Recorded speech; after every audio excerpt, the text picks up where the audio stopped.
Greetings. Happy New Year. We hope. In case you had forgotten, this is the Steve Deace Show. I am him. I am Steve Deace. I'm not trying to... I'm just Steve. This is Todd Erzin. He's he. And over there, they are Aaron McIntyre. How are you, brother? Doing well. How about yourself? Good. Todd, you? I'm good. You said over there. Are we having a pronoun episode right out of the gate here? Going to be a little rusty, trying to get the bearing straight. It's been a while. We have not seen each other for a while. We've not been in here for a while. We've not been on the air for a while. And so it'll take a little bit of time to get used to doing this again. But, I would say by about June, we should be good. What do you think? Look at the polls, Steve! Look at the polls! Yes, we'll have something to say on that here in a moment, in fact. Coming up on today's show, Bryan Griffin will be joining us. He is with the DeSantis campaign. He'll be joining us at the bottom of the hour as we are now down to 12 days until the Iowa caucuses, mercilessly. And then also next hour, we will, I'm sorry, did I say that out loud? Next hour, we will unveil my top 10 predictions for 2024. Aaron, you have seen these because you had to load them up for graphic purposes. Todd, I'll just say that there's a much better chance you're going to do better this year than you did last year. Todd, thank you. Todd, you've not seen these at all. You told me not to, so I didn't. I wanted you to react in real time with the audience. Aaron, I really went for gird your loins. Did I land that? Did I get there, do you think? Not really, I don't think. Really? Yeah. No, I think these are pretty solid predictions. Last year I thought was pretty zany. Okay. I wasn't going for zany. I was going for bleak because that's kind of the, I'm in It's a good place to start. It's a good baseline. I'm feeling some black hole sun for 2024. I mean, there are predictions in there. It's just, I don't know, against the backdrop of last year, that's kind of where I'm at. All right. So we'll get to those next hour, but we've got some family business that we have to settle here at the top of the show. There's a few things we've got to do because it's been so long since we have done this and been together. Let's just start with how was everybody's Christmas? Todd, how was it for the Erzin family? Hey, my girls came home. That's it. We were all together. Had a fantastic time. Did a little, because Ainsley, the oldest, only gets to come home for about a week because she's got training on both sides that have to keep her there longer and have her go back sooner. So I took her back to Arkansas with my two younger daughters, and we stayed for a couple days there. And then my wife and I got in our cars and passed in Kansas City and met for lunch. And now my wife is still down there with Ainsley. She'll come down. She stayed there for like 7 days, and we'll be coming back here tomorrow. And then we'll just be back to usual. Very cool. Very cool. What about the McIntyre family? Pretty busy. This is just a microcosm. I'm sure both of you have experience with this, a microcosm of house projects. We had several that we needed to do, one of which we needed to get the new baby's nursery ready, which had been our dumping ground, and the closet in there had been our coat closet. So naturally, we had to reorganize like 2 or 3 other rooms in our house, and it took a couple of days to do that project. It's just the butterfly effect of house projects. Now, how's the McIntyre couple do projects like that together? I do the heavy lifting and putting together stuff. She organizes. You guys get along? You do it okay? Oh, yeah. Yeah. We're 27 years into this on the day side, and we're still trying to figure that part of it out. Anyway, continue. Go ahead. So that was good. Met with all the families, both sides of the family, at various points over the break, and so it was pretty good. Busy break, but it was good. I told you guys, man, I was really looking forward to the time off before we broke, and it was almost like the Lord said, I'm going to pay this for you forward, because your instincts about what's coming around the bend are right on the money. So, I mean, we had a Christmas man out of the Hallmark Channel, except no one was gay. So, I mean, I don't. Important caveat. Yeah, it is nowadays. I have no idea how it couldn't have gone better. I mean, it was phenomenal. We were able to take in one of Zoe's best friends who had nowhere else to go for Christmas, and we had her come with us, and it was cool kind of getting just to treat her. That was a ton of fun. Amy and I always take a couple of days away after Christmas. We've done this for years. It's kind of a powwow, planning out the schedule and stuff for the year, the budget and stuff for the year. And I got to tell you, this is the best budget meeting as a family we've ever had for the year. And y'all that are watching and listening to this are the reason why. So thank you for that. It's a lot different than when we had to live paycheck to paycheck for about a decade as we were building this show. So thank you to you guys that are watching and listening, to our outstanding sales team here at the Blaze. That was the least stressful annual powwow year in advance budget outlook meeting this version of the Deace family has ever had. So that was fun and relaxing. Saw a couple good movies. And then the trip we took to the Rose Bowl was really once in a lifetime. I mean, frankly, live sporting events for me might be forever spoiled. I don't know what could top that. And I don't want to fully call him out because you never know what could happen. I don't want him to face any backlash. So Paul, I know you're listening. Dude, I owe you like a Wookiee life debt for that experience. It was incredible. And he wanted me to reiterate to each of you, whenever the time comes that your teams can make it out there and you want to take advantage of it, man, that exact same VIP treatment is awaiting both of you. I got to see you guys' bricks. We sent you guys the photos of your bricks there at the Rose Bowl right there. How do you find them? He knew right where they were. I don't know. Otherwise, he just took us where they were, So there's probably all these like famous and very wealthy people that did a lot of important things or donated money to get there. And then there's these three schmucks, our families are sitting in there. It's a majestic place. Those uniforms, that setting, I mean, it's just... I can't remember. You've never been to a game there Never before? been to a game there. Been to the stadium a few times, but never been to a game there.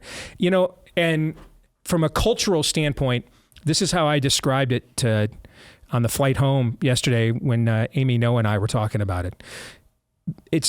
This is kind of the last gasp of old California. And what do I mean by that? The California that looked to take Americana and our cultural traditions and inflection points and blow them up with even more glitz and glamour, And so the fundamentals and foundations of Americana were still there. It was just embellished with glitz and glamour to make it even more of a spectacle, if you know what I'm trying to say. Nowadays, what California seeks to do is destroy Americana and our traditions. That's new California. But the Rose Bowl, it's dated and updated in all the right places. The exact same scoreboard that's been up there for decades upon decades with no video, and the winding clock is still there. But yet there's the HD video boards. I mean, it's iconic. I can't say anything more about it. And this is the California that when we were the kids sitting around with a foot of snow, watching the Rose Bowl on New Year's Day, we're like, man, wish we lived there, right? The Rose Bowl is one of the last gasps, vestiges of that California. And now you see, most of the time you tune in to see what's going on in California. Like, I'm glad we're not living there, even if there's 7 feet of snow on the ground, So it was just incredible. I got a chance to go visit Pastor Jack Hibbs' church again to worship on Sunday. And man, it was like the message was just for me. It was exactly what I needed to hear to get ready for this year. So shout out to Jack for that. Appreciated them letting us come, because I don't know if you guys realize, it ain't easy to get a seat at Jack Hibbs' church, by the way. However, during his sermon, Jack had to contain himself because people came up to him between first and... We were there for second service. There's 3. People came up to him between first and second service there at Calvary Chapel, Chino Hills. That's Jack's ministry. And said, hey, we're visiting your church for the first time because our church is closed. They decided the staff needed a day off. And Jack didn't say what the church was. But he was, and I could tell he wanted to. He was kind of holding himself back, like, you don't close a church, man, period. Remember, Jack was one of the churches that defied Newsom and the Trump administration during lockdowns. And I looked at Amy when he mentioned this, and I said, I whispered to her, I said, I guarantee you it's Saddleback Church. Guarantee it. It's the most logical next step in that ministry's devolution. Sure enough, guess what church it was? Saddleback Church. On brand.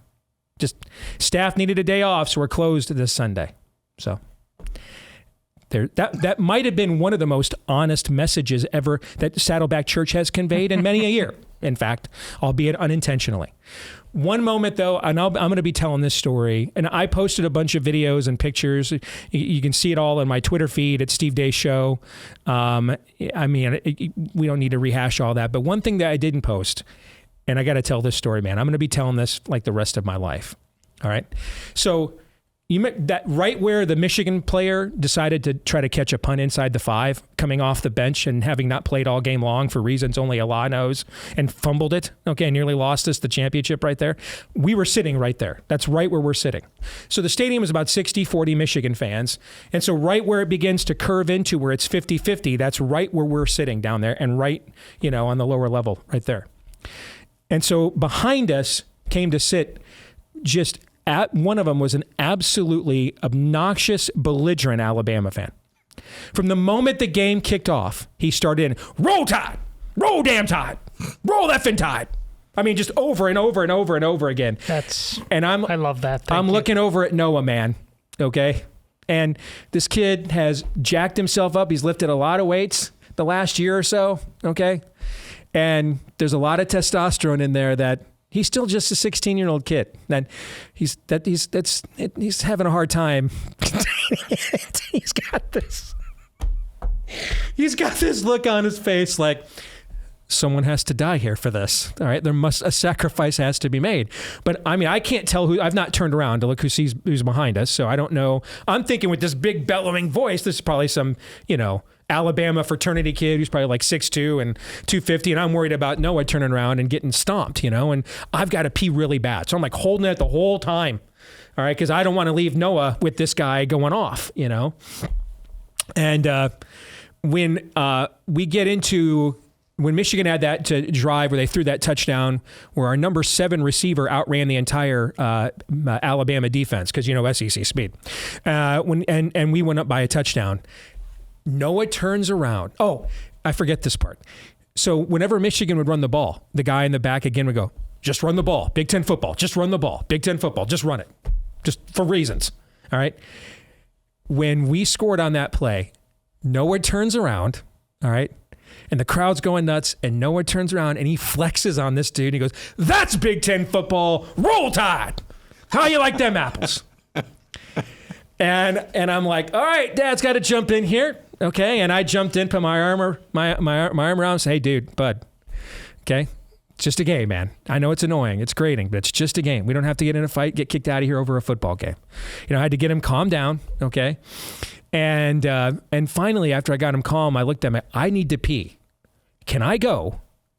Or am I going to come back and like the police are going to be here? He goes, I'm cool, I'm good. All right, so, okay, fine.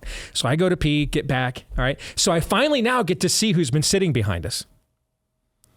And it's a couple of Alabama students, but the guy that's doing all the bellowing is maybe 5'4", 140 pounds, with bright red hair. It's like, nerd alert, okay?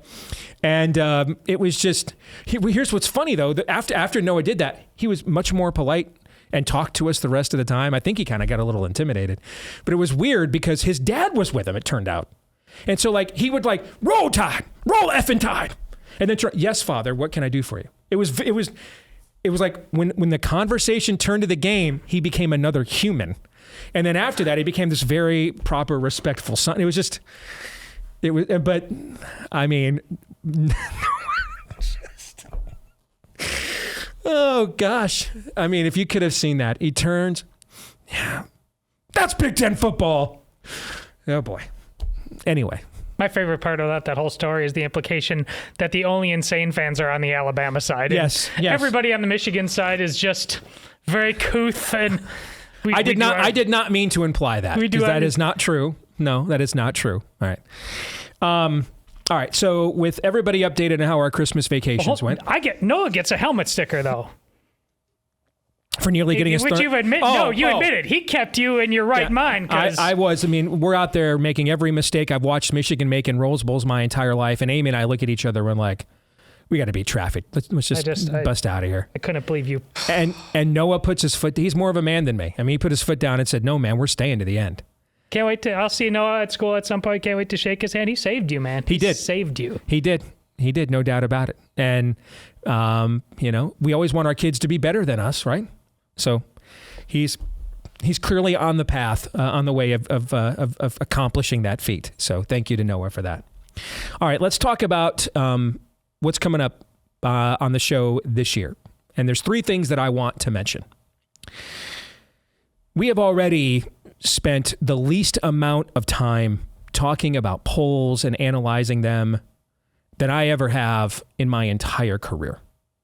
In fact, that's kind of been one of my calling cards as someone with a lot of campaign experience, which is rare in this business, having done the nuts and bolts of politics, understanding how these things are done and constructed and being able to deconstruct and analyze them rather than just repeating to you what the results say. We're 2 weeks before we left the show for Christmas, I did something I've not announced yet. I'm going to tell you now. I went on Twitter or 1 week before we left the show, I went on Twitter and I muted every word I could think of that related to polling, just to see how much different my media experience would be on Twitter without references to polls and stories about them. And I have to tell you, it's an entirely different universe. Entirely different. Sometimes some polling still seeps through if people don't use any of those words, but I'm going to tell you I'm seeing maybe once every 3 days something about a poll. And it's incredible how much we rely on creating, and I'm just talking about writing media now, how much our own industry relies on creating content that is derived from people who hate us. And we have no means of independently checking ourselves, and we just react to it constantly. I'm seeing in-depth stories that are worthy of reading and in-depth analysis that I never saw before because it just got, a bunch of low-hanging fruit, engagement, clickbait articles reacting to polling. And most of it to convince ourselves that we're winning everything we could possibly win, even though we rarely win anything. Okay? So after that, I contacted you guys during Christmas and I said, I'm going to extend this even further. All right? So I've brought something with me here today. This is the polling jar. You've heard of swear jars? Yes. Right? Okay. I believe our colleague Sarah Gonzalez has one of those. All right. This is the polling jar. That's going to sit there all year long. And every time someone mentions a poll on this show, and sometimes you're going to have to, we can't get around it completely. You owe $5. And you might have to put an IOU in there because we're not always carrying cash around. Is $5 an okay? Or should we go with the 10? You okay with 5? Or should we make it 10? What do you guys think? Who gets the money? At the end of the year. Is it a bonus for Todd and Aaron? No. Then no, and it's not for it's not for the pumpkin spice fund. Okay. At the end of the year, we just write a check out to Preborn and give it to them. Okay, then $10. $10? All right. Okay. Anytime, anything in the year 2024 in this show, any one of the 3 of us, if a guest does it, anybody else that's not a permanent part of the show does it, not our fault. But any of the 3 of us that says anything about a poll or references a poll, we owe $10 to that jar. And at the end of the year, and sometimes you may just decide, hey, I've got to talk about it, so I'll take the hit right now. Okay? Any polling of any kind. Any kind. Now, my favorite part about $10. this story is that this is actually upping the ante of having a loaded weapon on the desk. Not good enough. Gaston, we're going to the money jar. Just 2 minutes ago, Gaston texted me. He's like, what's up with that gun on the side? He's just figuring this out. So there's a polling. I'm not doing it. I don't trust them. I don't trust the entities doing them, the methodologies doing them. At this point, polling is no different to me than masks work to stop airborne contagions and the virus is safe and effective and is 99%, or I'm sorry, Freudian slip. The jab is safe and effective and 99% works 99% of the time. I just don't know, And here's the cool thing, because guess what we don't have to talk about this year? Anyway, polls. Because guess what we're going to actually do? Games. We're going to have games. We're going to vote. And we're going to do this crazy thing, okay? We're going to react to the games. Thoughts? That probably will suck in its own way too, but hey. Yes. But it'll be an authentic sucking, damn it. All right? It'll be a real sucking, not a fabricated one. All right. So, poll jar. This is day one. 239 shows to go. All right. Let's see how much money Preborn makes when we get down to the to Christmas of next year. Now on this show. Starting now. Right now. Yep. Okay. All right. Number 3. We are going to... I'm sorry. $10. I know there's a lot of people that liked that I was doing it that in the air are actually disappointed that they may not hear that as much now. That had kind of become my new Bing. So just now I've got to scream that out loud. Yes. I got to do a reset again. Also this year, I want us to dive deeper into theology and worldview this year. We're going to be doing that more purposefully. Get ready now. If you have not done it yet or you want to do it with us, we are going to, beginning on January the 18th, we're going to go through the Know Thy Enemy, a nefarious Bible study. We're going to go through that here on Theology Thursday, starting on January the 18th. If you want to get your copy of that Bible study, Know Thy Enemy, a nefarious Bible study, they're available at Amazon right now. You can go through that Bible study with us. That begins on January the 18th. We're going to go through that, talking about spiritual warfare. We're going to go through that right here on the show, beginning on Thursday, January the 18th. So if you don't have a copy of that yet, get a copy now. Know Thy Enemy, a nefarious Bible study, available at Amazon as we speak. Also, evergreens this year. These are the shows that we pre-record for in the future when, I get a death-defying disease or Aaron has to take paternity leave, and so we need days off that we couldn't schedule in advance. We're going to have a huge emphasis on theology on these this year. In fact, we're the four of the five for sure that you will see this year will be long-form theological discussions, including long-form Joe Rogan-like interviews with people of various theological perspectives, where we're really going to try to get down and dirty and educate people on details rather than, keeping it shallow. We're no longer going to say people can't handle it. We're going to have to handle it. All right. The era we're in, when I was a child, I thought, spoke, and reasoned as a child. And when I became a man, I set aside childish things. It's time to just, even though I got to tell you, when I quoted from It's a Wonderful Life, my annual It's a Wonderful Life live tweet that I do on Christmas Eve. That went well. And I quote George Bailey being told by his mama, what good reason would you not call on Mary? And I quoted that, and I woke up the next morning on Christmas Day morning to see people thought to turn this in to an argument over the mother of Jesus. I nearly yanked everything I was about to announce. Like, we can't handle it. We can't do it. You know what? No, that made me more convinced we have to do it. So we will. Finally, in the history of this show, we have done one ever Bible study. And we did it, about 3-4 years ago on Colossians, I believe, where we went through a book of the Bible verse by verse on the show for Theology Thursday. Did we do that before COVID? It was before COVID we did that. My goodness. Yep. We're going to do it again this year. We've already determined the book of the Bible we will do. We will tell you guys this spring, because it's not going to start till March 29th. March 29th is when we will begin, and it may take the rest of the year, given the book we're going to do. We'll see. We have nothing else on Theology Thursday planned, depending on how long it takes to do this book.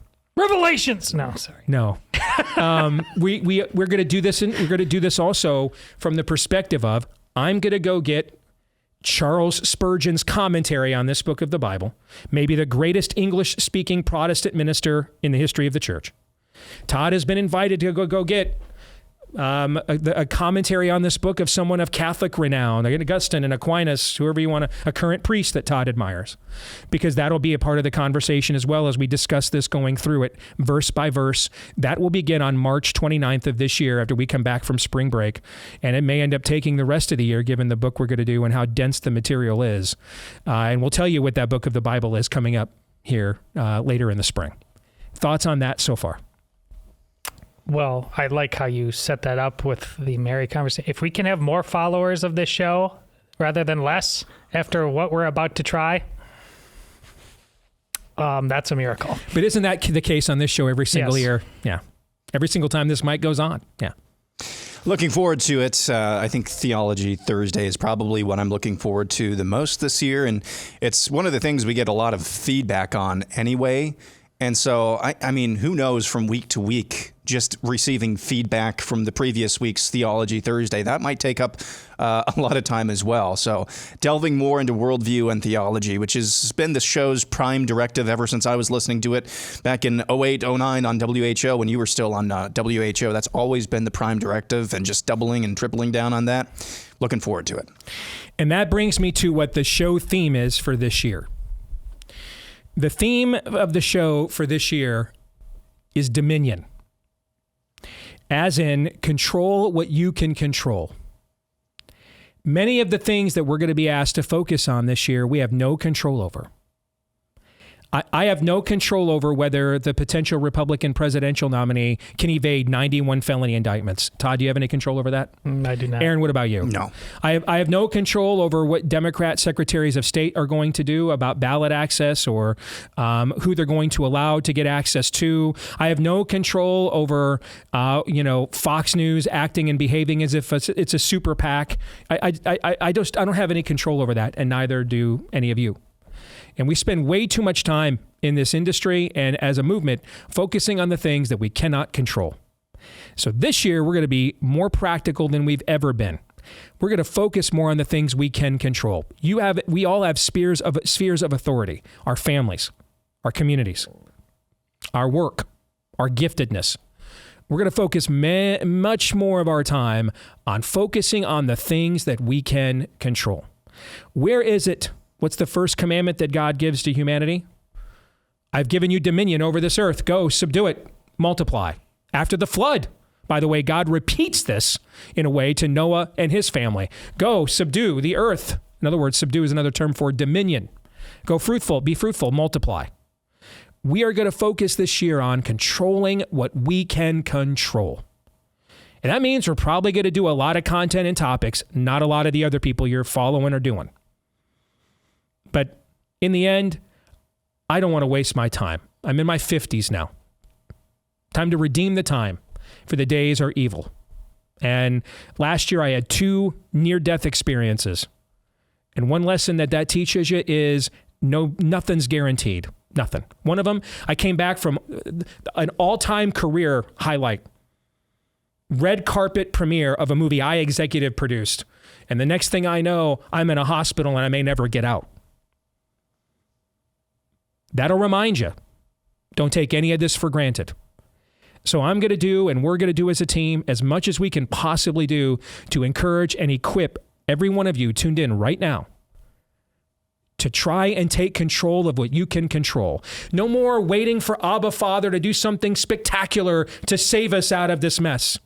He did something spectacular. He sent his son, and then he placed his spirit inside of us. We are now to take the temple that contains that spirit and go into the battle and run our race. And we're going to encourage that mightily. That's our hope this year. Thoughts? I'm really excited about this. And if we do it right, it'll feed into what I talk about, getting uncomfortable all the time. If we do it right, this will be uncomfortable because it begs some psychological and emotional questions about who we are. Do we focus so much on the national and the example Steve talked about that we can't control, that we've kind of been subtly conditioned, that we just believe we really don't have control at any level? Or even worse, do we pick on purpose our obsessions just so we really don't have to have any control and put our responsibilities off on somebody else? I fear it's often the latter. Yeah, it's been underscored. I was thinking about this over the weekend, and it was really reinforced with the message in church on Sunday. We're playing for eternal soul stakes. We have to remember that. And yes, this year might suck. It might not. But we always have to be remembering what's truly at stake here, because these times are dark. People's souls are at stake. That has to be our motivation. I hope it's carried out on the show this year. Amen. And pray for us that we are able to continue that we're able to run that race and finish it this year. More in a moment.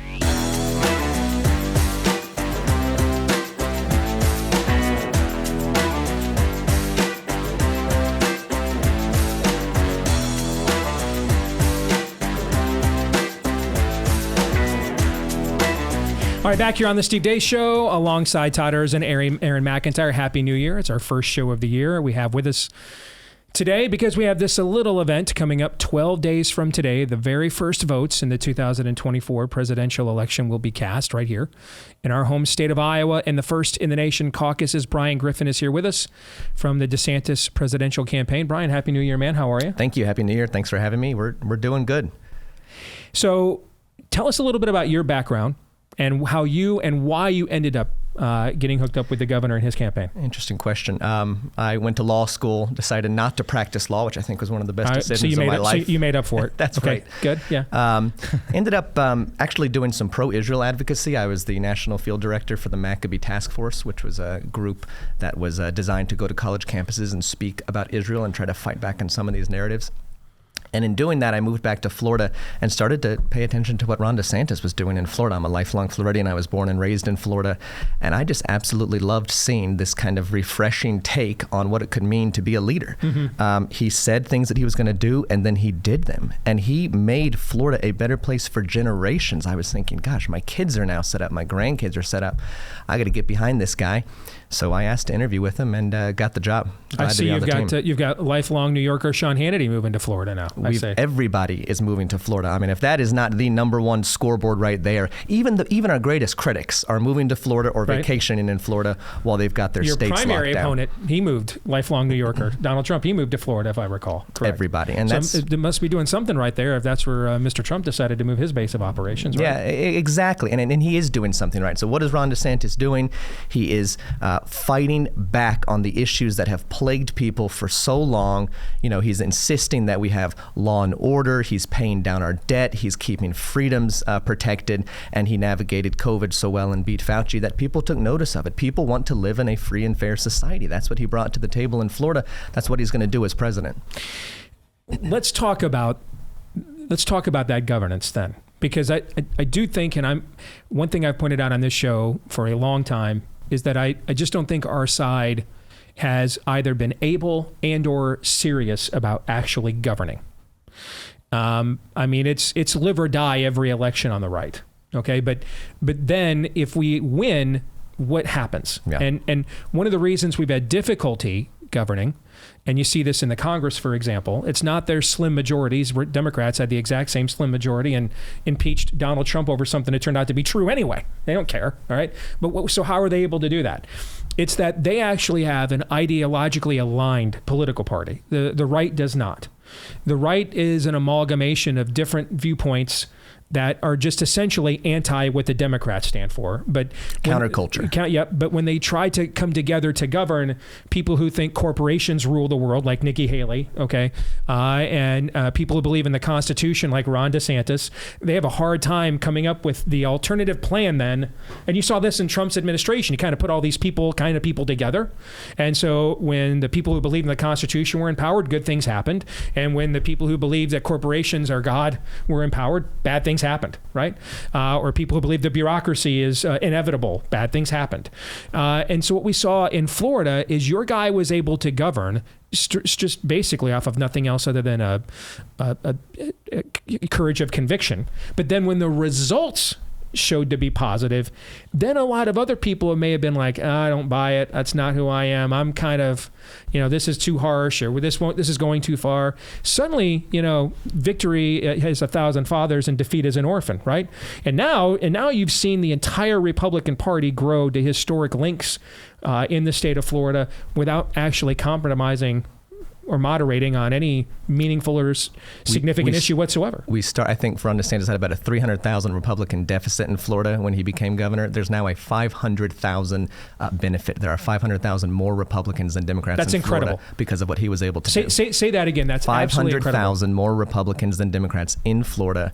Net, 800,000 change. I think I've got these numbers right. But it is that large. And he was able to do that because we don't even have a city in Iowa that has 800,000 Well, he didn't stop and put his finger to the wind, and he didn't, take notes from, donors or people who were in the political class. He just said, what can I do for people? How do I deliver on promises that people care about and the issues that people care about? And he systematically set out to do it and did it. You said you got to have leaders who are both able and serious about accomplishing these things. So one, Ron DeSantis is able to do this because he knows how to plan. He's extremely mission focused. He said before that he's going to ensure when he's elected president that he's going to have his policy, his personnel, everything lined up and ready to go day one when he gets in the White House. Why? Because we only have a brief period of time when you become president to actually get stuff done. So he's not going to let anything else distract him. And then serious about it. This is what's missing in modern American politics. People don't believe what they say. So many people running for office don't believe what they say. Ron DeSantis believes what he says. Look, I'm his press secretary, okay? My job is so easy. I don't have to do cleanup or anything like that. I don't have to worry about that because he believes what he says. He doesn't get himself into these situations. You're not getting up every morning and saying, thank the maker, that was said on Truth Social, so only 5 people saw it? I certainly am not. Not doing any of that? And we're following his lead. You're not just compiling the Democrats' Oppo research for them next fall? You're not doing that? No, certainly not. And it's refreshing. And look, again, it's because he believes what he says. And I've been able to kind of work with him and be close to him now for 2.5 years and see that he's a man of his word. He's going to get it done. There's a lot of talk right now about limited government on the right, weaponizing government the other way, and I think maybe a lot of these terms are getting forsaken, or it's kind of becoming confusing.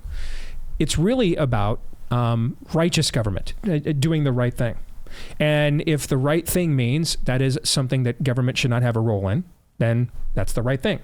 If the right thing means that government's role is to punish people who do things like this, like we're going to execute child rapists, for example, okay, or child murderers, then that's government's role.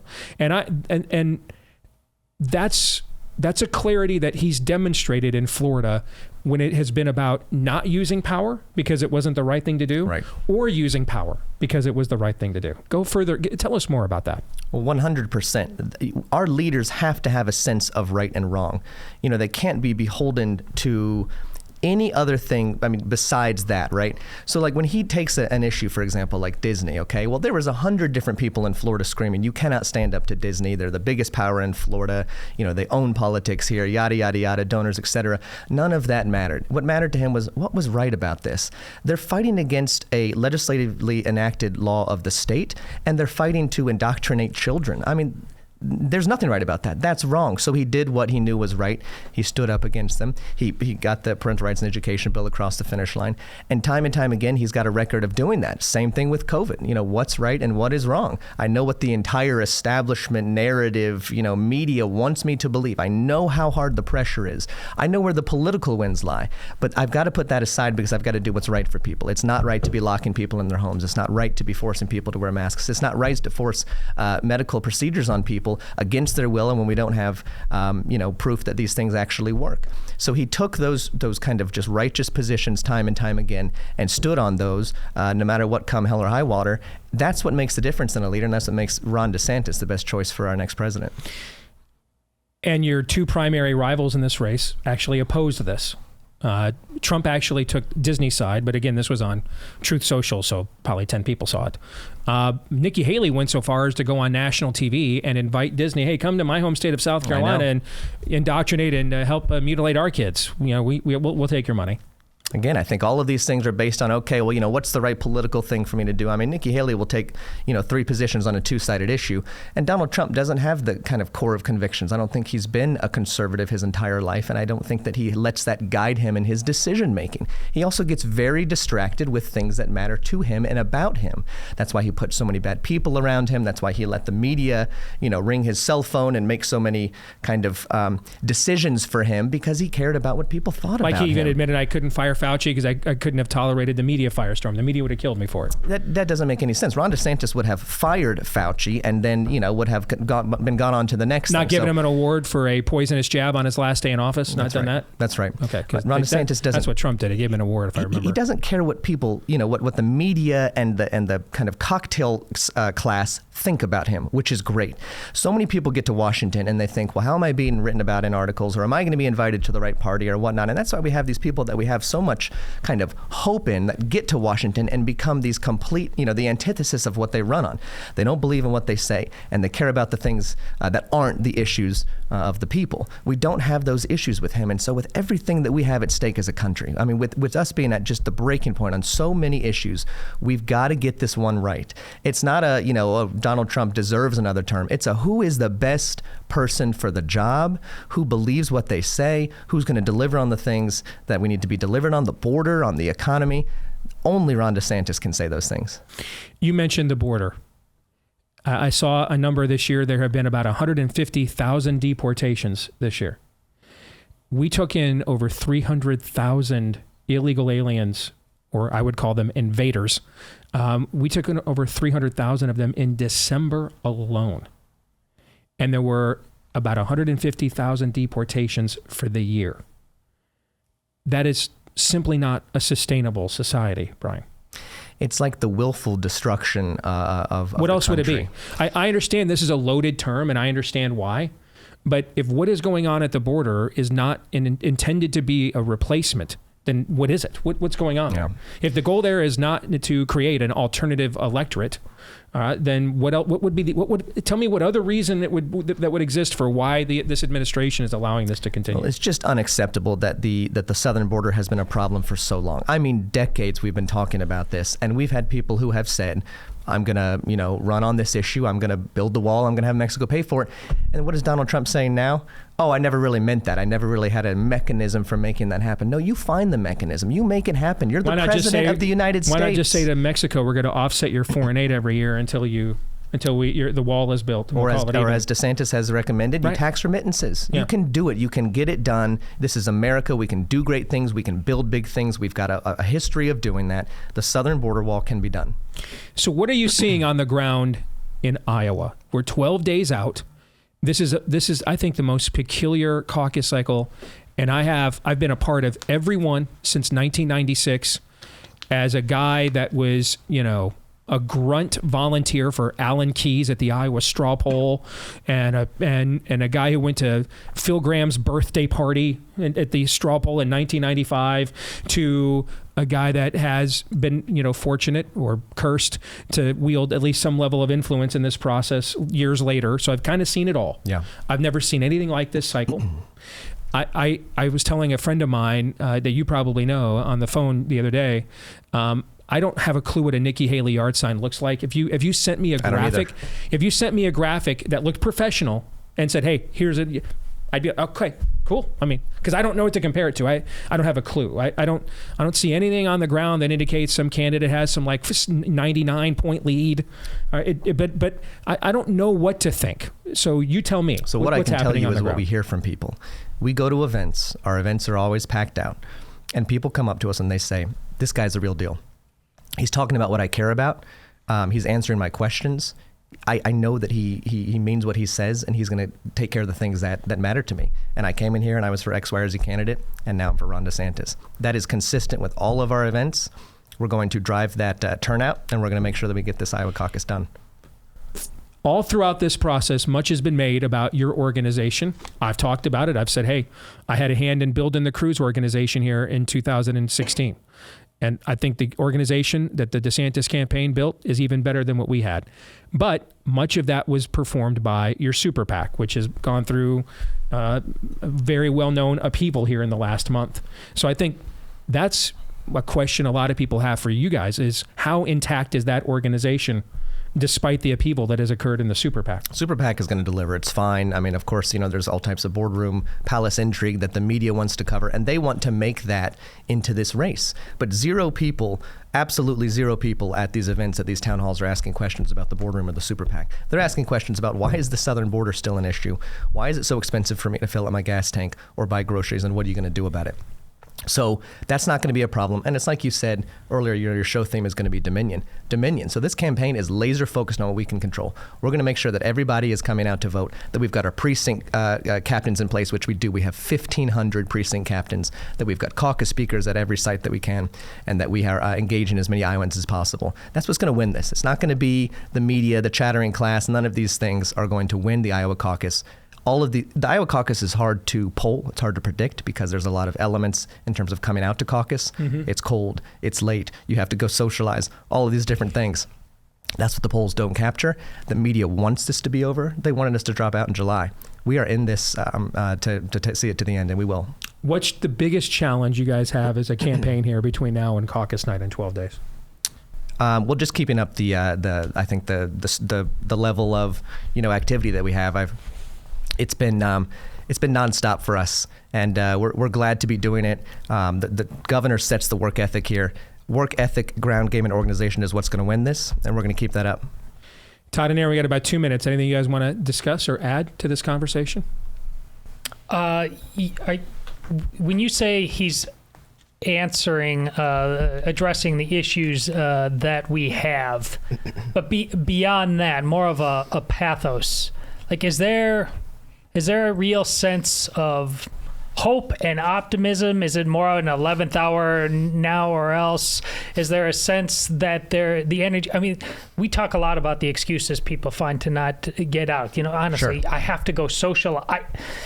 We may as well all turn off the lights no matter who's running for president if we can't get out on this night. So give people a sense, because I'm being asked to come and do some speaking engagements here in the next couple of weeks. And this is what they really want to get us. They need emotional help. There are people that are just broken by what's going on the last couple of years, understandably so. But do you have a sense from these people that are coming out that it extends beyond them? The people showing up, because even most people voting for DeSantis aren't coming out to events. Yeah, sure, of course, because I think people can feel that there's something greater at stake here, right? It's the American dream. It is the ability to give your all and be able to make it in this country. People are missing that, and people want to restore that. So they see in Ron DeSantis, someone who's focused on that, someone who talks about, for example, the size and scope of government, how big it should be, where it should be in people's lives, where it shouldn't be. He's promising to restore that. He's restored it in Florida. He's paid down debt. He's kept freedom safe. I think that sense is here. There is urgency. There is so much at stake in this. The Democrats have done so much to willfully harm this country. People can see it. Even Democrats are saying something is wrong with the Biden administration. Okay, if these simple issues for years that have been a problem cannot be fixed, if my gas bill is relentlessly high, there's something going on, and this is our time to fix it. And that's why this is so critical.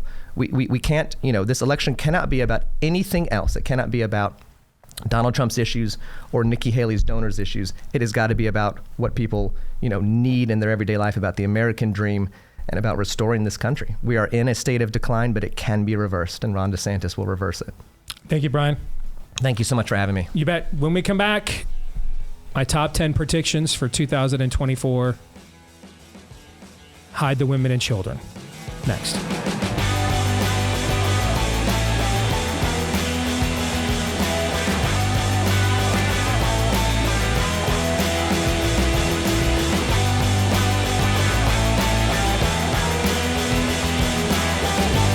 All right, back here with Hour 2, live and on demand on Blaze TV, radio, and podcast. Steve Deace here with Lord Willen. Show 1 of 240 new episodes scheduled for you this year here in the year of our Lord 2024. Todd Erzin here with me, as well as Aaron McIntyre.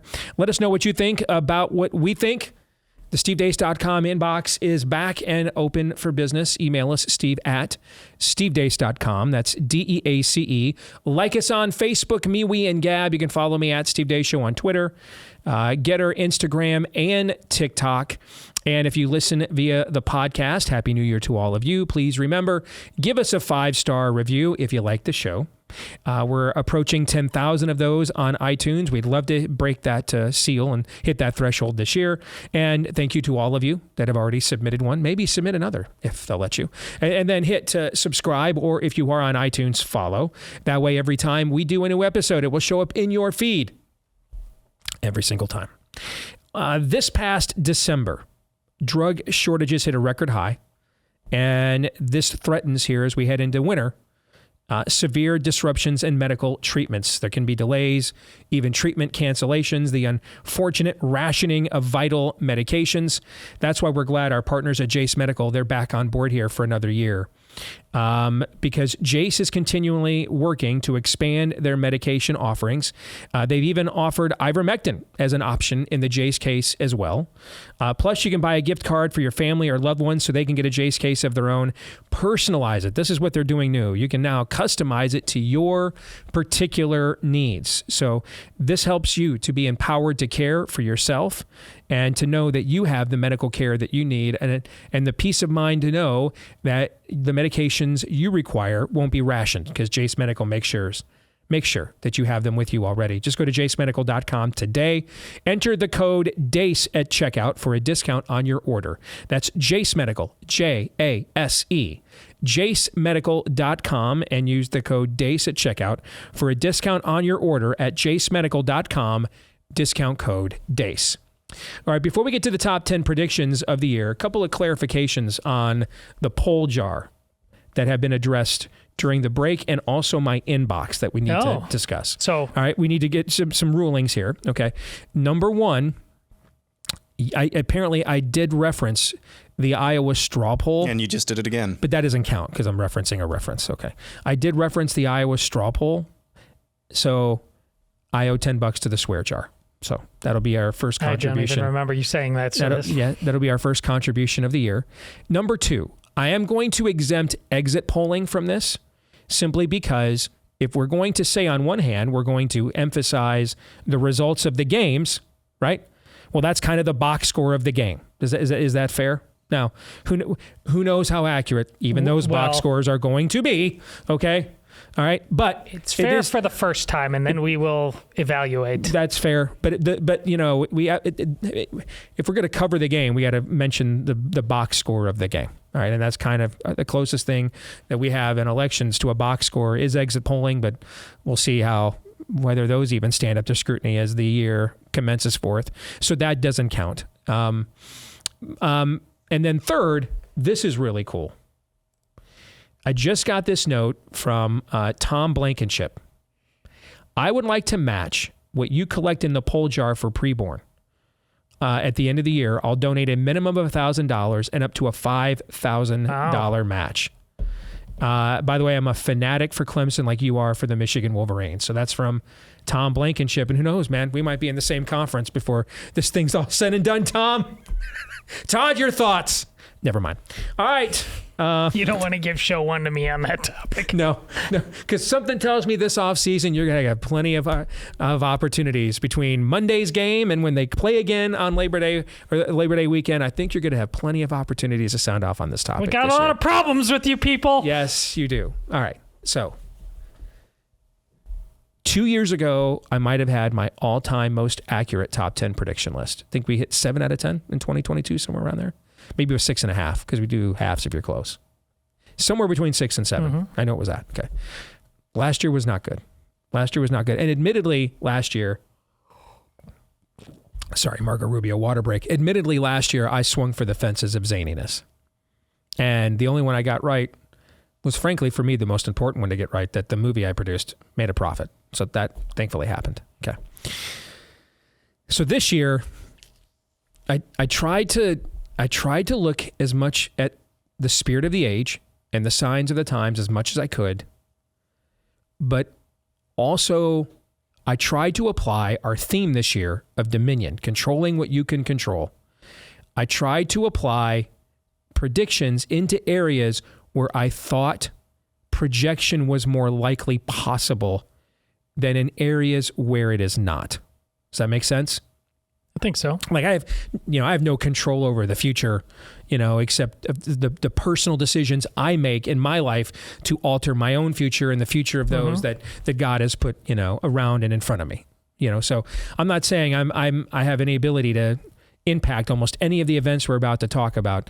No, what I mean is I think that it's possible to try to project in these arenas, even though I'm not necessarily confident at the projections I'm doing themselves. Is that fair? Yeah, I think so. All right. Aaron, is there anything at all that you think Todd, as the stand-in for the audience, so Todd and the audience, maybe needs to brace themselves for or anticipate as we go down the yellow brick road here? There are two, and maybe three Okay, maybe, yeah, there are 2 or 3 that I think will cause a definite and I'll just leave it at that.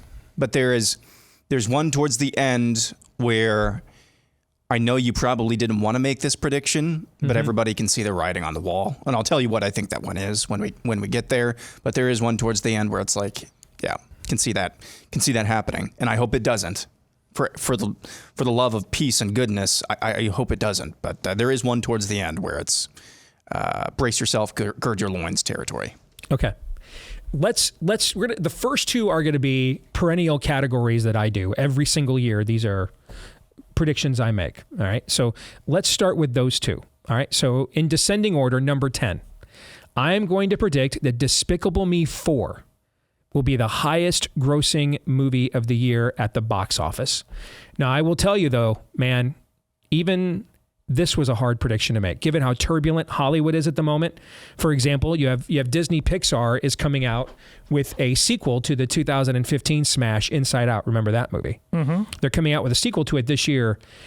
Any previous decade, guaranteed minimum $300 million domestic movie. Minimum. Like that would be like its floor, and maybe $1 billion when it's all said and done, right?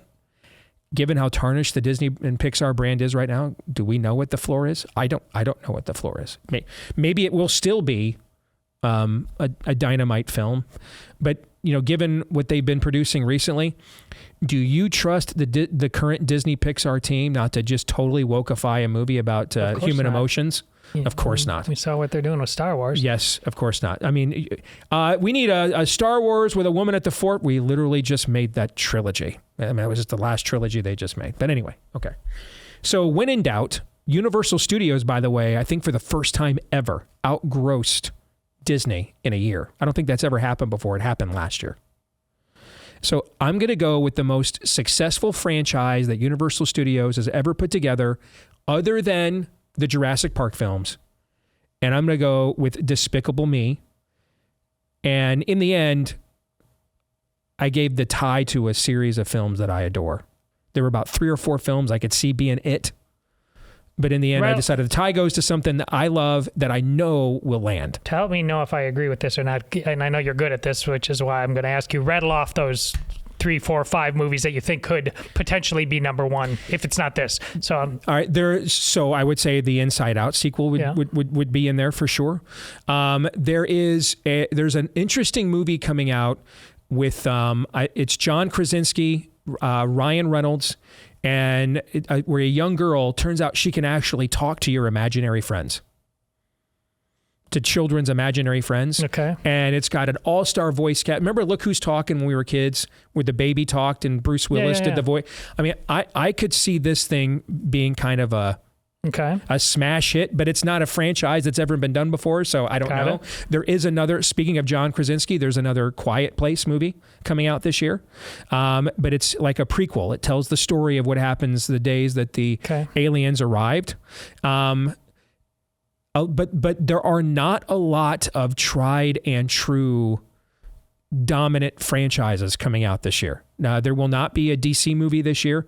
They're completely rebooting, and they need to, the DC universe, and with a new Superman movie in 2025. It's a very light year for Marvel this year as they're trying to figure out what they're going to do. And now Jonathan Majors was convicted in December. So he was going to be their Thanos, and now who knows what they're going to do with that. So they ended up pushing back the Mission Impossible finale. It was supposed to be this year. They pushed it back to next year. The Spider-Man Into the Spider-Verse final movie was supposed to be next year. Now we're not sure when it's going to come out. It still may come out next year. It may not till 2025. There's still, between COVID and the strike and just their own self-destructed tendencies, there's really, it's hard to gauge this time. Based on what you days. said, this seems as likely as not. Wasn't it a top 10 finisher this year? It wasn't like the 5th highest movie grossing this year was Super Mario Brothers. Yeah, it was in the top 5 for sure. See, this seems to fit that category. That as long as you just give me innocent, kind of nostalgic fun, you're as likely as not to finish in the top. So, for example, let's do this. Let's look at the top 10 grossing movies of 2023.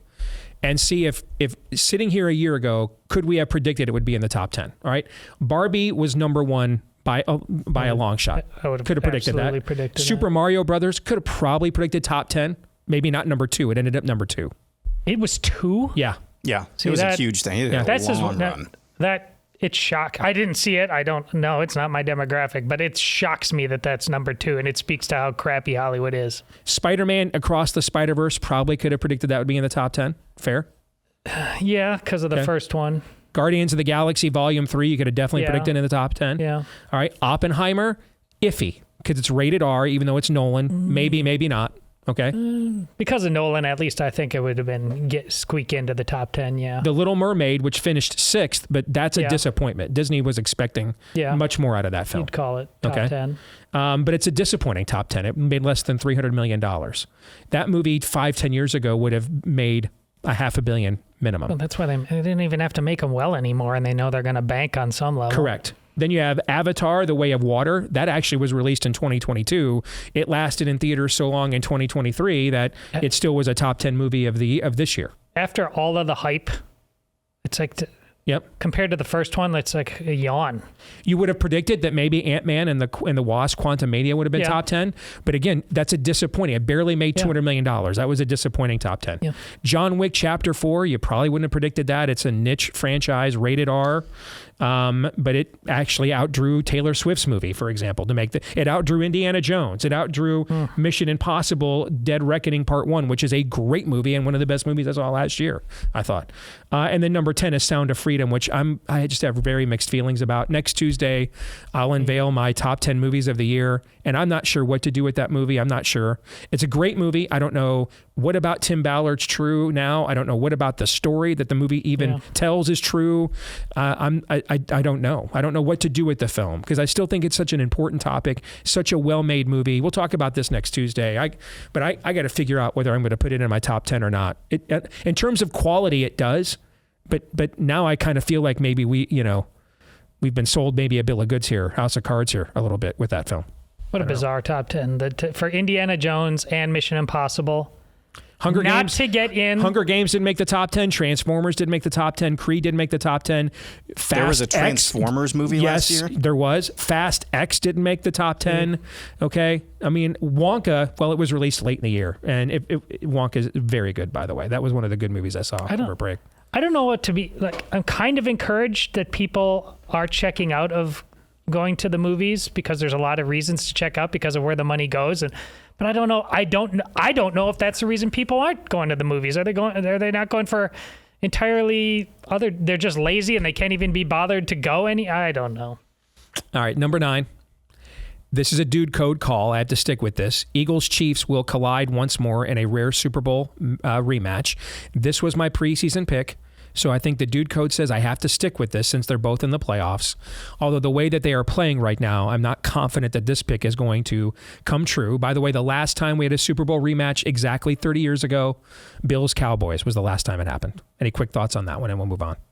Yeah, From your lips to God's ears, but that's not going to happen. Okay. Now to the good stuff, or maybe the not so good stuff. Number 8. The left will find a way to put Trump on trial and convict him of something. Literally anything. I mean, literally anything. I mean, so at this point, I've kind of given up following the smorgasbord of various trials and processes with the court proceedings against the former president. The only one really I care about right now is the January 6th one, which is still slated to kick off in D.C. right before Super Tuesday, pending Trump's appeal before the D.C. Circuit Court. And of course, they don't have a grand jury there, or they have a star chamber there. It's a gulag there with the way that they have treated this story. But even if that case falls through, guys, and it may, who knows? I don't know. Jack Smiths and Letitia James are legion on the left. There's a whole layer of wannabe Jack Smiths and Letitia James looking to get lifetime contracts on MSNBC by saying, I'll do it then. Okay? I don't see them stopping this at any point in time at all. I don't. No matter what happens. I just think all that energy, they're going to contrive a way to say that Donald Trump is a convicted felon. That's my prediction, number 8. I think that's a healthy prediction. There is a boomerang effect built into this, that their need to do this can end up being so preposterous and ridiculous that it is ultimately, I mean, obviously a lot of Trump supporters think about this like broadly, that it's going to be a net win no matter what for Trump. I think that's foolhardy. But this level of desperation could end up looking that way. This, my attorney in my own trial, Steve, a man you know, but in our walk through when I got arrested working for the Register covering floods, said like, you know, juries are just like, they need psychological calmness, like they need to find a balance. And ultimately, when I was, I had 4 charges against me. The one they found me guilty one was the most benign, ridiculous one, interference with official acts. That basically means we need to get you on something. It's like the catch-all that they have in their arsenal. And so psychologically speaking, I think that's immediately what this reminded me of. They are going to have to find a way. It could end up making them look like the guilty ones, though. So they got to be careful in how they do that. Yeah, and at this point, though... Hold on, narrator. They're not going to be careful in how they do that. Agreed. Yeah. At this point, though, I mean, we're going to find this out soon enough. But what good does more lawfare do other than just satiating the mob?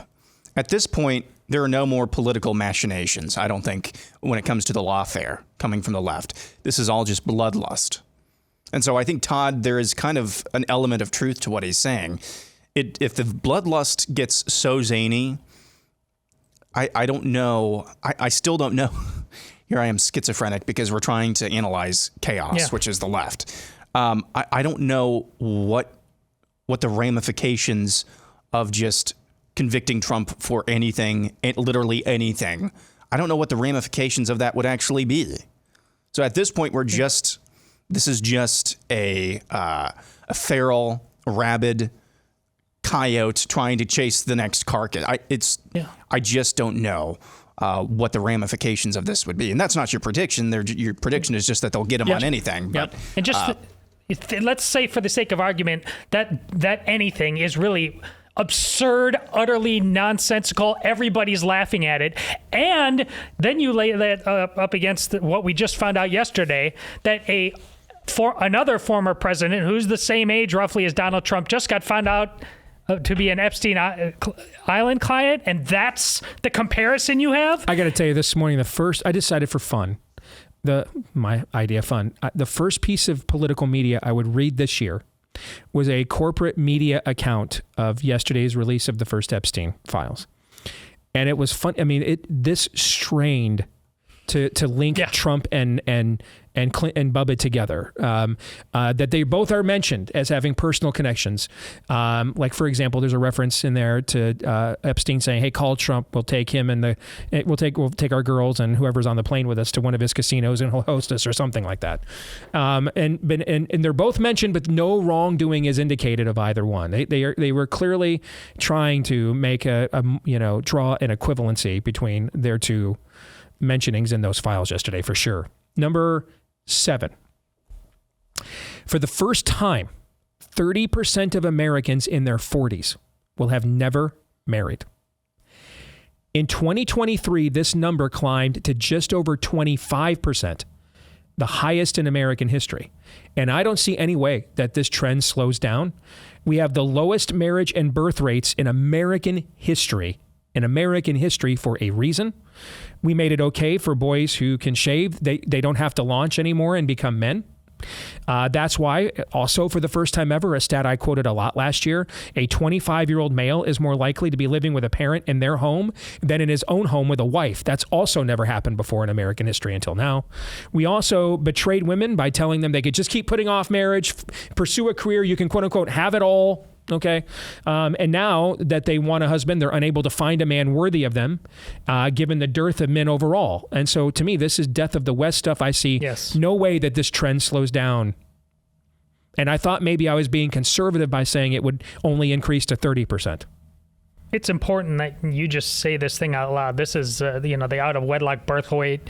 When we talk about existential problems of race and crime in cities, but no one can ever bring this up. This has to be brought up because it's the fact that we don't understand how fundamental this is to any civilization worth having, and we talk so little about it is almost the entire ballgame.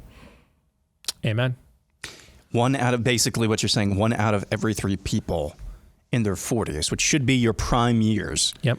never even sniffing marriage. What you're saying here. Yep. It's unbelievable. That's civilizational suicide. Just to put this in perspective, when you and I were born, over 90% of Americans would have been married at least one time.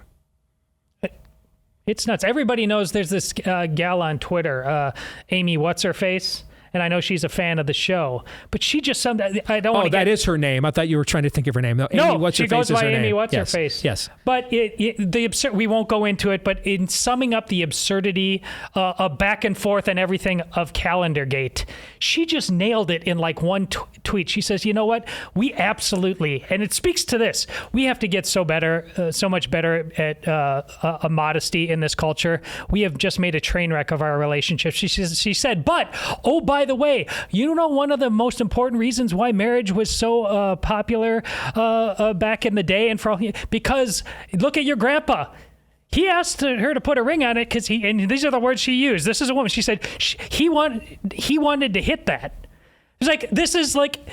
Timeless truths were deeply understood how you made things work by harnessing and steering who we were fundamentally. Yeah, not denying our instincts, desires, or urges, but by steering and guiding them, incentivizing them into non-destructive and even constructive paths. So pick instead. that one man or pick that one woman and then go have some fun. But now, if it speaks to what you said, Steve, you destroy that. That's chaos that you talked about. That's utter chaos. Number 6. You guys ready for this? Todd, I can't wait to get your look on this one. Probably not. A public figure will come forward to claim he was abducted by extraterrestrials and or communicated with them.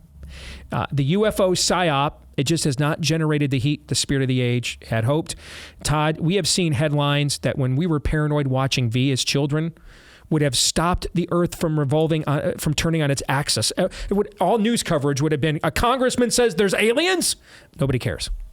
All right, people just move on. It elicits yawns and eye rolls. So does this. The ante must be upped.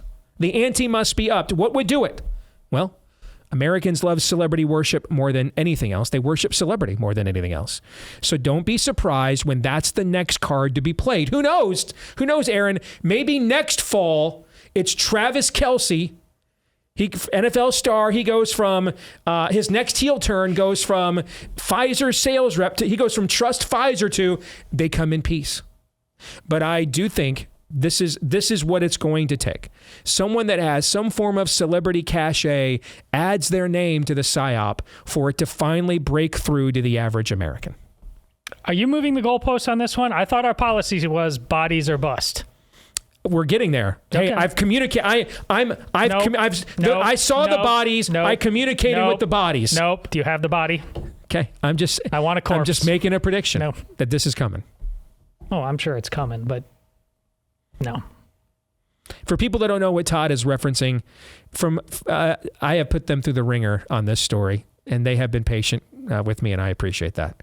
So moving forward, our official show position is we're not covering any more whistleblowers or stories on this topic ever again until we see the pilots of these vehicles and not just the vehicles themselves. Travis Kelce is dating Taylor Swift version 3 from Zebulon 5. Like Brainiac 9. Yes. When you saw this one, Aaron, what did you think? I couldn't wait for Todd's reaction. I kind of just shut down. That's what I do. We're doing this again. Doing it again. Guys, didn't we take bets on how long it would take for Steve to do something like this, Todd? I think so. It was like less than 3 weeks. And here we are. We're not going to cover this. I'm just making a prediction that they can't let it go. There's an angle here. There's money here. There's power and control here. There's defense contracts here. Okay. Trump gave us the Space Force. All right. So that's got to get subsidized. All right. And in order to justify it needs a cause. Okay. So we're going to get grifted and manipulated on aliens, just like we are on everything else. Yes. Evergreen. That's all. When you boil it down, that's really, don't chill. That's all I just predicted is this will be another shakedown and grift like everything else. Asked and answered. Yeah. I mean, notice a couple of these predictions early on. In both cases, it's me just saying, now that this energy is all wound up, inertia, it has to go somewhere, right? They're not just going to, and go home. All right. So now that we've got 91 felony indictments, why not do 291? How about 791? How about 666? Why don't we do 3? Let's do 2001, an indictment odyssey. What, you know what I'm saying? I mean, like what Aaron was saying about that. At this point, it can't get ridiculous because it's past it a long time ago. I just expected a little bit more on this. I mean, this movie's got to be like 30 years. Do you remember they made a movie about a bunch of loggers who get fire in the sky, wasn't it? Yeah. Do you remember that movie? I saw the movie. This was like 30 years ago. That was an abduction movie where a guy claimed he was abducted. Yeah. And it was a bunch of guys, and they were kind of like, dudes. But they said, it happened. So I mean, we've been there. So now they need to add the celebrity factor, because they're clearly, this is all being drummed up for a reason, and I think the reason is a giant grift. Correct. And so every grift needs a celebrity spokesman, doesn't it? It needs a celebrity spokesman. It won't be shocking in the least. All right, we're halfway through the list. What has stood out to you so far? So far, I was trying to figure out what Aaron meant by there's going to be some uh-ohs. Does that mean I will just be appalled? Will I disagree? That was one of them. That was one of them? Yeah. Well, I haven't been appalled or had grotesque levels of disagreement yet, so I'm a little disappointed. I can't wait when this does become inevitably and obviously a grift. The extraterrestrial thing, that's when we actually get the real deal. And we realize that these grifters, these ET grifters, have been messing with and communicating about things that they don't truly understand. That's probably when we're actually going to get the real deal. When it becomes obvious that it's a grift, that's when the real deal is going to show up.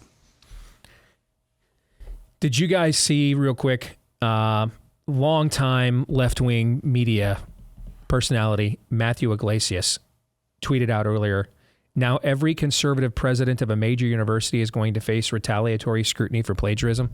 Talking about what happened to Claudia Gay at Harvard, which we'll discuss tomorrow on the Deace Show. I tweeted back to him, well, that's going to suck for like 3 people. Yeah. Okay, I mean, there's the Nebraska senator who runs the University of Florida, and I don't even know who the other 2 are. Okay, so who are we talking about? Right? Wow. Yes. All right, we'll come back. My top 5 predictions for 2024 will be here next.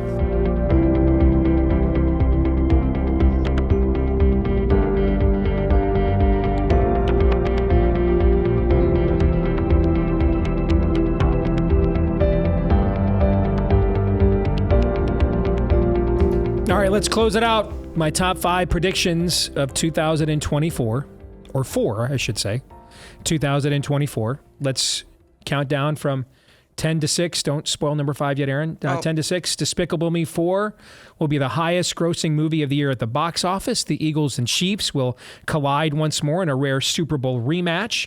The left will find a way to convict Donald Trump of something, literally anything. For the first time, 30% of Americans in their 40s will have never married. And number 6, a public figure will come forward to claim that he was abducted by extraterrestrials and or communicated with them. Top 5. Ready to go? Let's do it. Number 5, the regime will artificially inseminate the economy. To quote the Avengers, whatever it takes. From miraculous interest rates drops to every incentive imaginable to get the housing market going again. I saw something in my neighborhood that I haven't seen like all year long last week. A for sale sign used to be it's for sale signs you used to not see them very often in my neighborhood because they didn't last long. Now you just don't see them at all. I think they'll get that going. I think that who knows? Maybe we just go ahead and cancel all of that student loan debt while we're at it. whatever the spirit of the age thinks it needs to do to pump as much sunshine as possible into the economy to get its desired election result this year. And that way, hey, the check comes due in 2025, regardless of who wins. If you have a Republican president, you saddle them with a recession right out of the gate. And if you have a Democratic president, well, now, hey, the check comes due. Never let a good crisis go to waste. That's my number 5 prediction for the year. I generally disagree with this one, but then you brought up the form that this may take, like forgiving debt, just carte blanche, and knowing conservatives are just such eunuchs, they'll say something about it but won't do about it.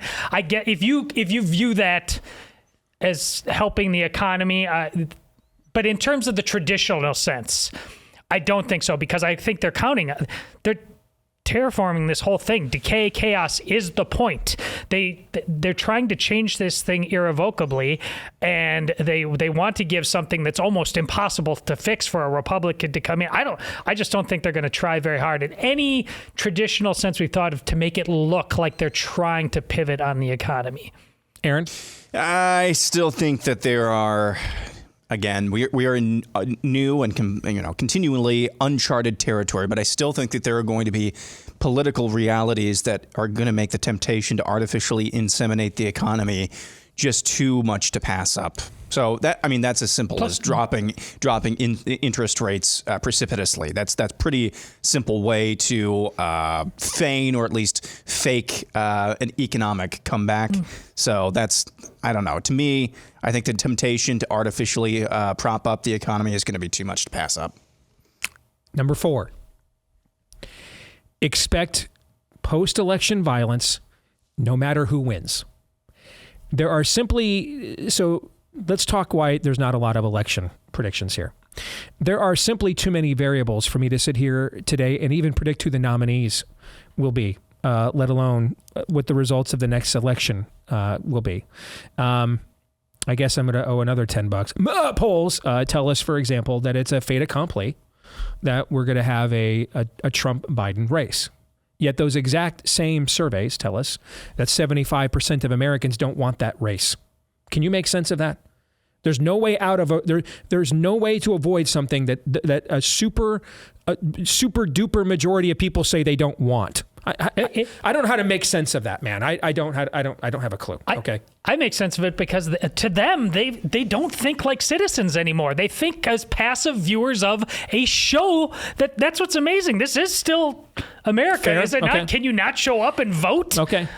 But I agree with your frustration. It doesn't make sense. That's one of the reasons why we have the jar. You can't tell me in one survey that Donald Trump leads the primary by 50 points and then CBS YouGov turns around and says in the same week a super majority of Americans are fine with taking him off the ballot of a contested state without any due process. That doesn't make any sense. No. It doesn't make any sense that there's no way to avoid something everyone says they don't want.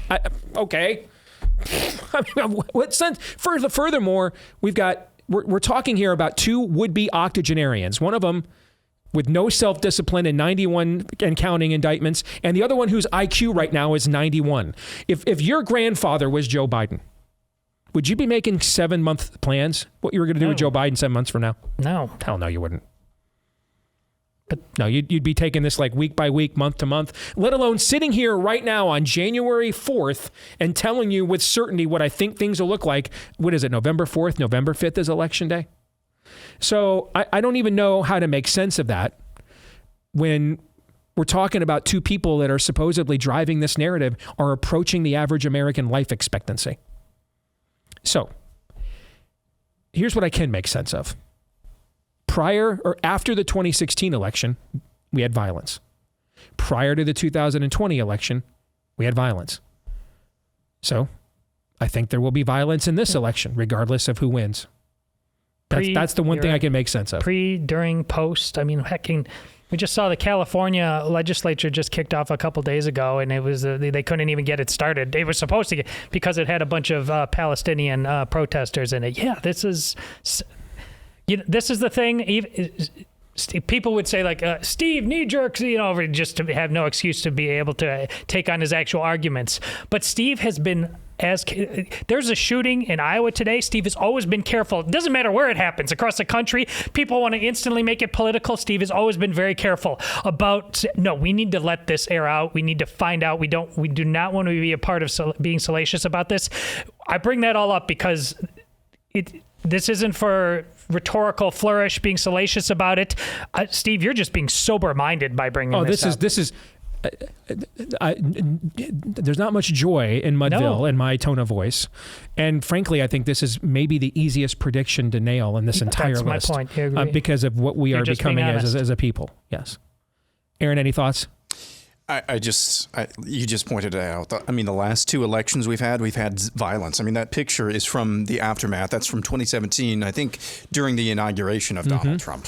So this one is not really out there. I don't like it, but it's not really out there. Number 3, Robert F. Kennedy Jr. 2024 beats Perot 1992. In 1992, the little grenade with a bad haircut may have won the presidency as an independent candidate if he truly wanted it. For those of you that are in Aaron's generation or younger, here's a little history. The late Ross Perot, the billionaire who actually was able to, who tried to get some hostages out of Iran when the Carter administration could not. He launched largely with Larry King Live, which was the #1 talk show on cable news at the time. And he would buy large blocks of time on network television for like 30-minute infomercials. With those two things, he launched an independent candidacy for the presidency. And by the summer, he was the favorite in the race. And then out of nowhere, he just announced in July of that year, he was dropping out because the George H.W. Bush campaign had disrupted his daughter's wedding or some crazy theory. Here's my theory. I think he didn't want to be president and was afraid he was going to actually win. Okay. And then in a month before the election, out of nowhere, he re-entered the race. Out of nowhere. And remember, he had chosen a war hero, Admiral James Stockdale, for his running mate. And they had that vice presidential debate, and he opened it up with, "Who am I? Why am I here?" You remember this, Todd? Yeah. And despite all of that, despite that level of disorganization, despite the fact he left the race when he was a favorite, went away for like 3 months, and then came back a month before the election and re-entered the race, he still received 19% of the popular vote. That is the modern day record for a third party or non-major party candidate running for president since we became a two-party system post-Reconstruction. If you look since 1992, guys, has frustration with the Republican-Democrat duopoly diminished since then, or has it risen? What do you think?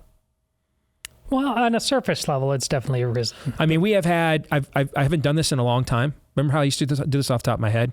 The election results in America since 2000, in the 21st century, how they just are swinging back and forth, back and forth, back and forth. And I think it's because you have people who are frustrated that are just reacting to whatever that message of that cycle is that they think will appeal to them, and then they get disappointed again and they swing the other way, all right? In this case now, enter into this matrix, we have Robert F. Kennedy Jr., who has a legendary namesake politically.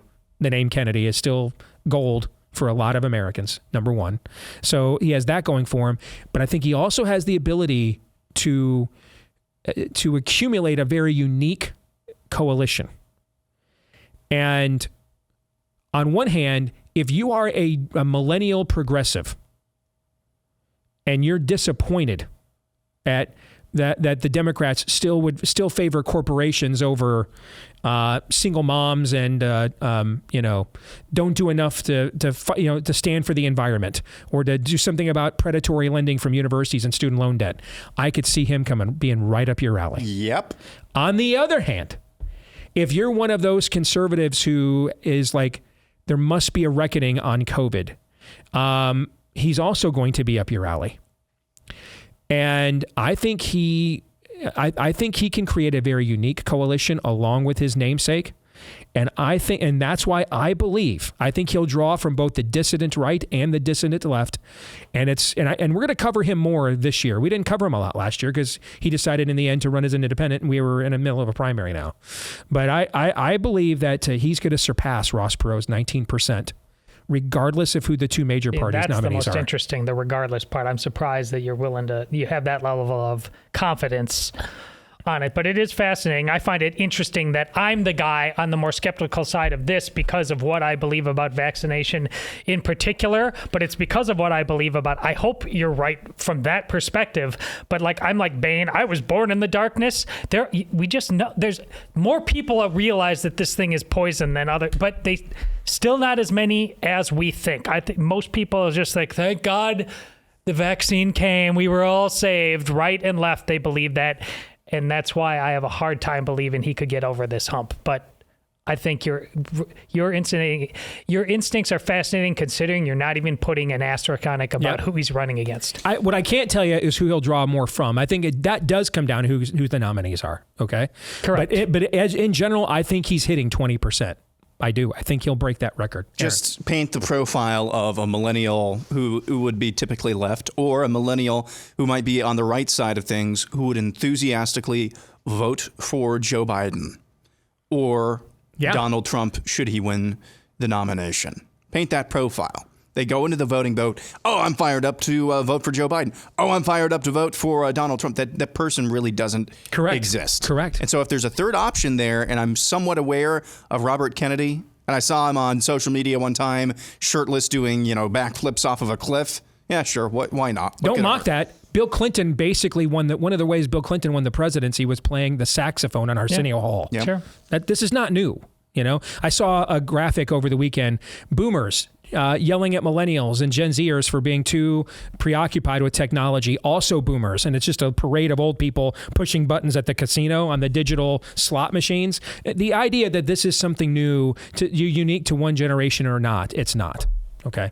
Number 2, the invasion at the southern border leads to a black swan event. This was the one I was talking about at the very top of the hour. A black swan event has severe and paradigm-shifting consequences, which, in hindsight, everyone thinks afterwards they should have seen it coming, despite claims to the contrary. You simply cannot allow as massive of an influx of strangers to pour over your borders that you have not vetted ideologically, criminally. Just the idea. I mean, it just takes a couple bad apples in a batch of this magnitude, as we learned on 9/11, to orchestrate this kind of a black swan event. And when the laws of sowing and reaping are tragically proven to be undefeated in human existence once more, when this happens, the same people ignoring it now and claiming it's not an issue will then come forward to tell us, well, we should have seen this coming all along and done something about it. Yeah, of course. When you were talking to Bryan Griffin, you asked him, what's the why is this happening if not for replacement? Well, the other reason would be because it's mostly fighting age men. It would be invasion, and which is another form of replacement. Yeah. Ready for number 1? Okay. Number 1, idolatry is the leading cultural trend. And it goes both viral and systemic. Now, I don't know if we're a nation under Roman 1's judgment or if God is preparing us for revival. I don't know that. What I do know is that when a culture turns its collective backs on the first commandment, which is only God is God, it will then do the same to the second commandment, which is don't make your own gods, otherwise known as idols or idolatry. One of the clearest signs of this, I believe you're going to see, will be the continued rise of the godless right to take on the godless left. That means even in an election year, when the differences between the two sides have rarely been as stark as they are right now, Christians are going to find themselves out of place throughout this year with movements and manifestations of, quote, their own team. And that's inevitable. That you're going to see idolatry everywhere. Absolutely. Everywhere. In fact, this is now when we will announce we are retiring Fake News or Not as a segment. It will now be reconfigured to idolatry or not. This, I believe, will be the number one cultural trend in our continuing devolving society by the time we get to show 240 at the end of the year. You're absolutely right. And right out of the gate, as if on cue to confirm it, what you have going on at Harvard and finally getting rid of Claudia Gay. But the very next day, an actual leftist New York Times headline is, it was Republicans pounce. You know, Republicans weaponize plagiarism. Yeah, that was the Associated Press. Plagiarism, issues of most importance, journalism, academia. And they promise you they don't care anymore. If they're saying that, it means Steve is exactly right. Put it in the bank. Yeah, this prediction is why I said at the top of the show, I didn't think it was super zany, because this is the world in which we're living in right now. This one is today is the 4th? This is already true. You can already put this one in the bank, Steve. It's 1 for 10. So this is just what has been concerning me. What's been troubling my soul is seeing so many people wearing our jerseys who just have itching ears spiritually. Just itching ears. Just tell me what I want to hear. Just affirm the ways I want to be affirmed. Yep. And this is never your conservative idolatry is never going to beat demons. It's just not. Right-wing idolatry is never going to beat demons. It never was. This is where Steve is just an old school prophet. There's not really he's not going out there on a limb. He's just saying, I know the math. Yep. And that's 1 + 1 = 2. Yeah, I'm a meteorologist, man. Yeah. I'm just giving you a forecast based on the conditions on the ground or in the atmosphere.